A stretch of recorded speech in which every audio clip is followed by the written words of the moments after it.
You've always been a writer then, really? Some kind of writer, plays, your stories, you know. Yeah. You've always wanted to be a writer. Yeah, I did my degree in drama. I don't know if you've heard of the actor Toby Jones. Have you heard of him? Yes, yes.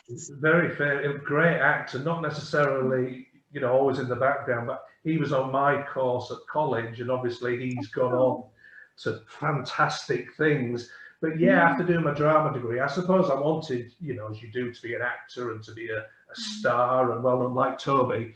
But obviously, when it comes to the grim reality of it, you think, well, perhaps I need more stability, more of a stable life, a steady income. And so then I diversified into teaching, but I always kept on with the drama. And of course, you're always writing things, plays, assemblies, pantomimes. So I've always been writing. And you've written a series of children's books. You've mentioned Dinky Stevens already.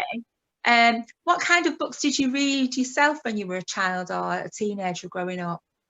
Yeah, I remember as a young man, waiting to go to high school, and the head teacher said, you must read, and reading is knowledge. And it was probably from that I actually started reading. And there's so much when you're teaching and studying that you have to read. It's fantastic to read for pleasure.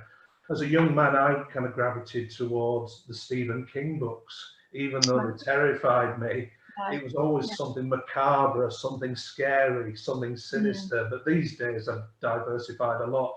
But detective fiction is a kind of favourite of mine. It's probably something, well, I always wanted to write. But at that time I thought, well, I don't feel qualified. I don't know enough about police procedure.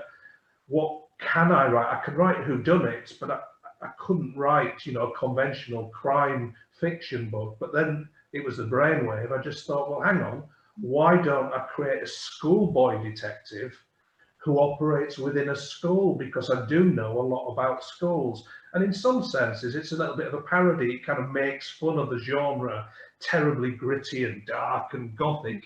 And yet it's about incidents which happen in a school. But then to the people concerned, those incidents are deathly serious. As you probably remember yourselves, things happen and they need sorting out. And Inky helps people with those types of problems.